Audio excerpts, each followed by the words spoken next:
Senator for Louisiana. Thank you, Mr. President. I want to talk for a few minutes, Mr. President, about the good people of China, about Confucius Institutes, and the Chinese Communist Party. I meant what I said when I referred to the good people of China. You visited China, Mr. President. The people of China are wonderful people. They're engaging, they're smart, they have a great sense of humor. They've built an extraordinary economy. I wish I could say the same about their authoritarian government, but I can't. The Communist Party of China is trying to not only swallow China, it's trying to swallow the world. We helped China be admitted, we helped the Communist Party of China be admitted to the World Trade Organization.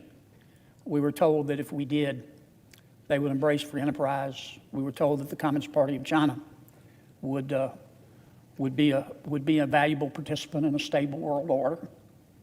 None of that has come to be the case. We know what the Communist Party of China has done to Hong Kong. We know what the Communist Party of China has done to the Uyghurs. We know what the Communist Party of China has done to the wonderful, wonderful people of Tibet. But I did want to make that distinction between the authoritarian government, the Communist Party of China, and the Chinese people.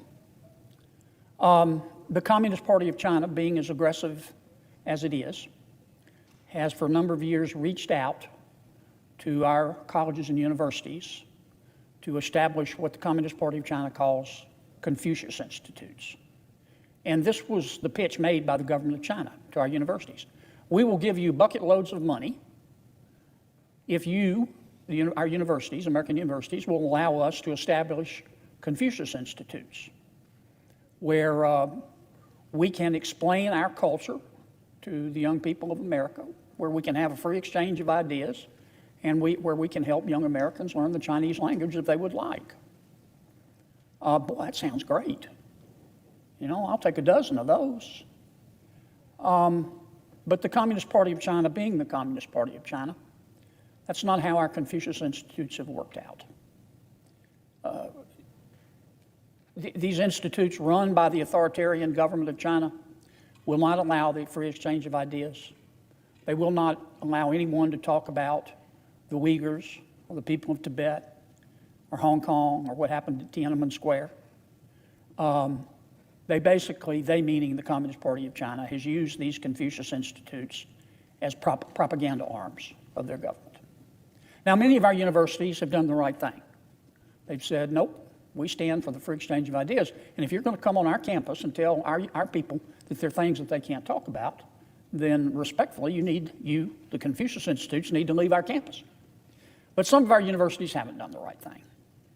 I'm not suggesting that, I'm not cynical enough to suggest that it's all about the money, but you can't ignore the fact that I think the Communist Party of China has given our universities through the years, don't hold me to this figure exactly, but about $150 million to set up these Confucius Institutes.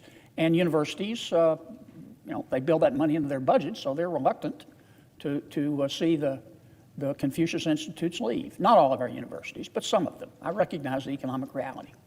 I have a bill that would say we wouldn't get rid of Confucius Institutes. It would just tell our universities that you've got to properly manage them. You can't allow the Confucius Institutes to stay on your campus if the Confucius Institutes will not allow for the free exchange of ideas. If kids, I shouldn't call them kids, if young people in our universities want to talk about Tibet, they get to talk about Tibet. And the bill would say that the universities have to take back control of these Confucius Institutes from the Communist Party of China. Otherwise, they're not going to be eligible for federal funds. Now, my bill, once again, it doesn't kick anybody off campus. It just says the Communist Party of China, has got to do what you originally told us you were going to do. Our bill, because the Senate passed it twice. Twice this bill's passed the United States Senate. The last time, with bipartisan support, we put the bill on the NDAA. And Mr. President, you know how conference committees work at the NDAA. Sometimes it's a ferret fire drill. And there's a lot of confusion, and somehow the Confucius Institute bill got watered down to do nothing.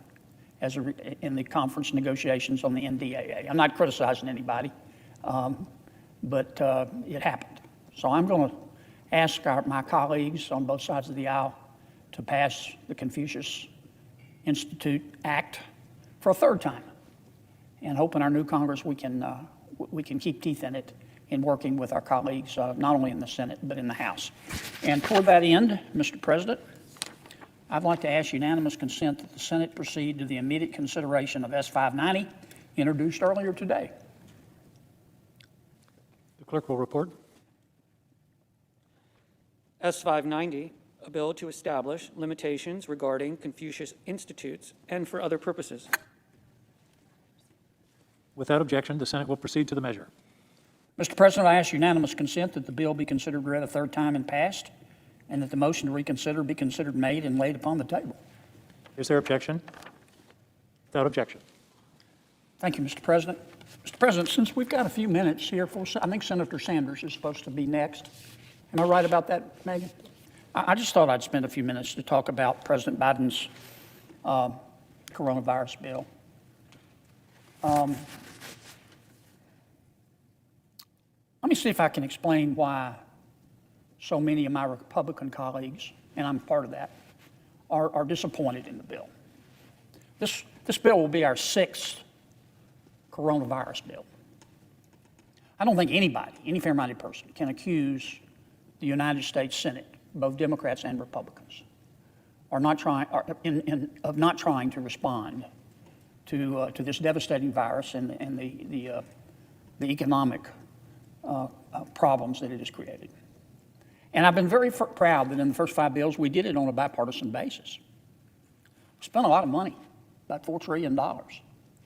That's 4,000,000,000,000,000,000,000 taxpayer dollars. And of course, we don't even have 5% of that. We borrowed every bit of it. Just a staggering sum. But we did it because we had a crisis and we had to deal with it. That's what we were set up here to do. We did it on a bipartisan basis. But the last bill, President Biden's most recent bill, what we call the $1.9 trillion bill, we haven't done on a bipartisan basis. And I'm disappointed in that. I understand politics. You do too, Mr. President. But I listened very carefully to President Biden and throughout the campaign and in his 6 weeks of his administration. And he said very clearly and repeatedly, I want to work with everybody. What I heard him say to the Republicans was, I want to meet you halfway. I don't mean any disrespect, but if that's the case, either he or the people around him are not a very good judge of distance. It's been made very clear to us that there will be no negotiations on this bill, that President Biden decided to proceed to reconciliation, which only requires a majority. And I think we both expect, Mr. President, there to be 50 Democratic votes in favor of this bill and 50 Republican votes against it, and Vice President Harris will break the tie. And that's not a bipartisan bill. And I do. I regret that. And I think it could have been different.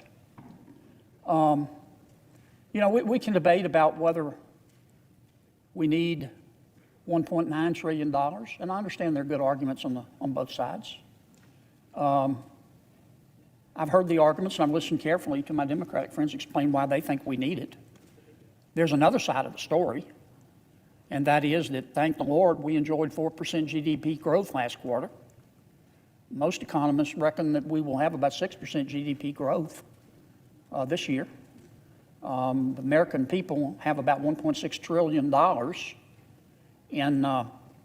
in excess savings. We have all this liquidity that as soon as it is allowed to be released is going to stimulate our economy substantially, in my judgment.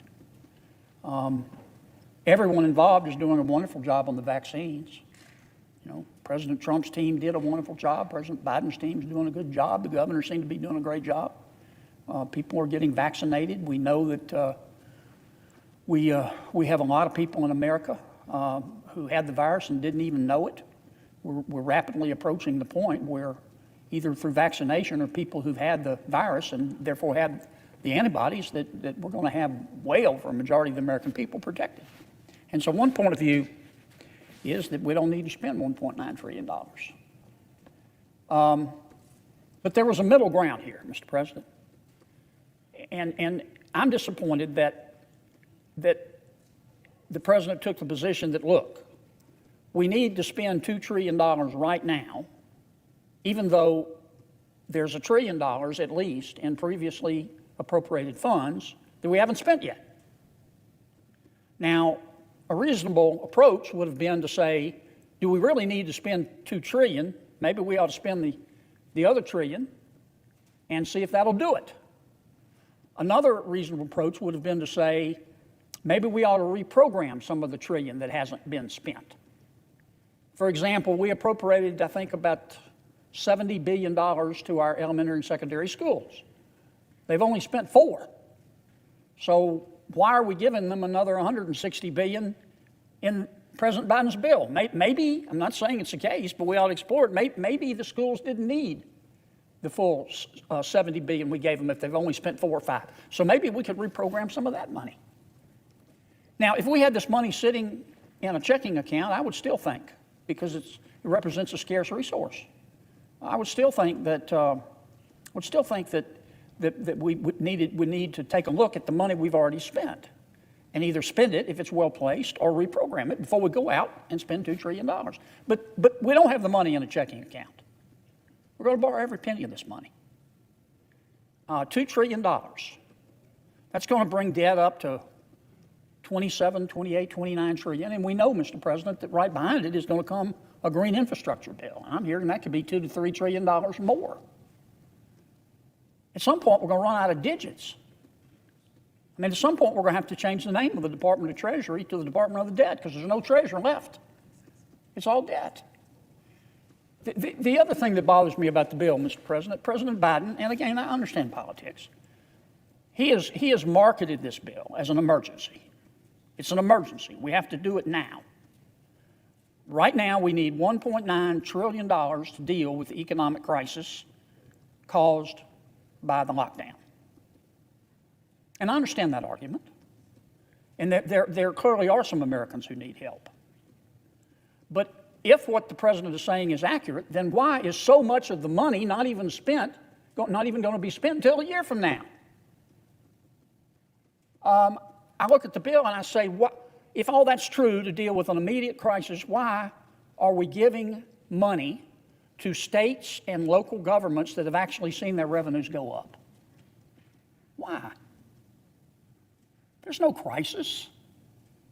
And I look at the bill and I ask myself, why are we giving money to bail out pension plans? Can we talk about this? And I look at the bill and I say, why, as I just alluded to, why are we giving I think that's the figure, Mr. President, $160 billion to our elementary and secondary education institutions when we've given them $70 billion in the past and they've only spent $4 billion? Where's the fire? They've got $65 billion or so left. This is real money. There's no money fairy. And I look at the bill. I mean, I want to help the American people. Gosh, many of them do need help. But should we really be sending stimulus checks to people who've never missed a paycheck out there? Do they really need the money? If they haven't been laid off? If they've been paid the entire time of the lockdown? Why are we doing this? Couldn't that money, first of all, one option is not to spend it if there's not a need and pay down our debt, or at least not increase our debt. Another option would be spend it on something that we really need. And I've come to the conclusion I'm not trying to be mean-spirited, but that's why I say calling this a coronavirus bill, it's like calling Harvey Weinstein a feminist.